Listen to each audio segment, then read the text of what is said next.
Bonjour nos chers candidats, pour suivre les actualités des autres épreuves du TCF Canada, visitez notre plateforme officielle www.formation-tcfcanada.com. Aujourd'hui et dans cette vidéo, nous allons corriger des sujets d'actualité pour les 3 tâches d'expression écrite. Gardez à l'esprit de ne pas utiliser nos rédactions lors de vos tests pour éviter le plagiat. Tâche 1. Pour cette tâche, vous allez rédiger un message. Votre objectif est de décrire, narrer ou expliquer un sujet. Le message sera adressé à un ou plusieurs destinataires spécifiques. Assurez-vous que votre message contient entre 60 et 120 mots. Cette tâche évalue votre capacité à communiquer efficacement par écrit. Concentrez-vous sur la clarté et la pertinence de vos idées. Sujet: vous voulez changer la décoration de votre appartement, meubles, peintures, objets, etc. Vous écrivez un message à un ami. Vous lui décrivez votre projet et vous lui demandez de vous aider. Salut Lucie. J'espère que tu vas bien. J'ai décidé de changer la décoration de mon appartement et j'aurais besoin de tes conseils. Je veux opter pour un style plus moderne et épuré. Je pense repeindre les murs en couleur neutre, comme le gris clair ou le beige, et changer certains meubles.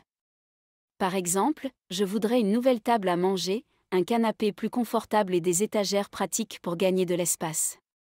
J'aimerais aussi ajouter quelques objets déco, comme des plantes, des coussins et des tableaux. J'adore ton goût en matière de déco, donc ton avis serait super utile. Ça te dirait de m'aider à choisir tout ça? À bientôt, Sophie.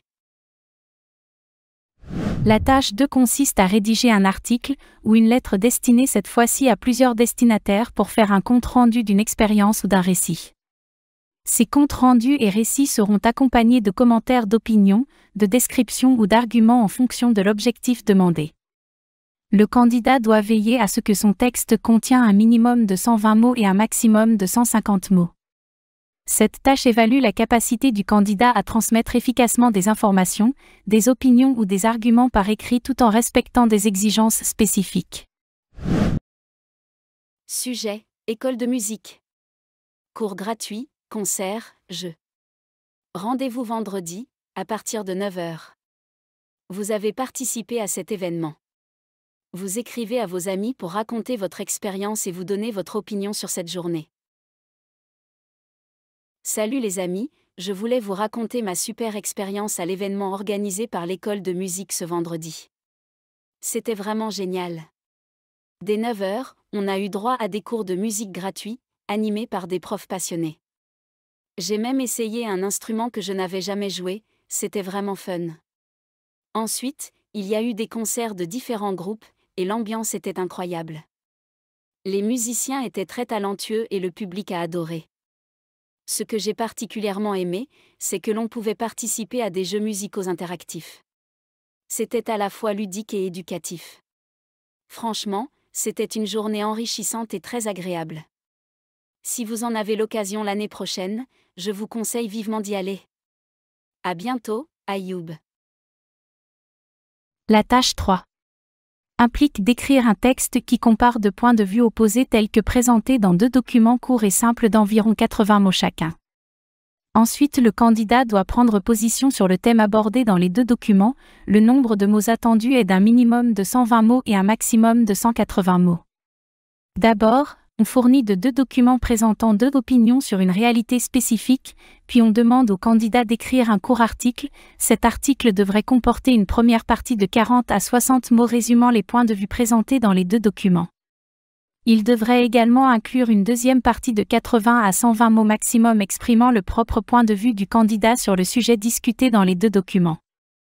Cette tâche évalue la capacité du candidat à analyser dans un premier temps et synthétiser des informations provenant de plusieurs sources, ainsi que sa capacité reformulée, et à exprimer efficacement son propre point de vue par écrit. Faut-il faire ses courses dans des petits magasins ou dans des supermarchés? Document 1. Le supermarché est très pratique, on y trouve une grande variété de produits, tous à portée de main. Vous pouvez garer votre voiture dans le parking et faire le tour des rayons pour acheter tout ce dont vous avez besoin, fruits, légumes, fromages, viande, boissons. De plus, les supermarchés offrent plusieurs marques pour un même produit, tout en proposant régulièrement des promotions et des remises. Faut-il faire ses courses dans des petits magasins ou dans des supermarchés?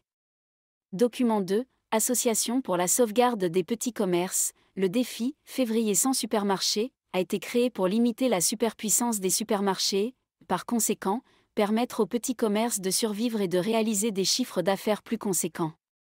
Ce défi consiste à boycotter les supermarchés pendant une durée d'1 mois, en faisant toutes ses courses dans les épiceries de quartier.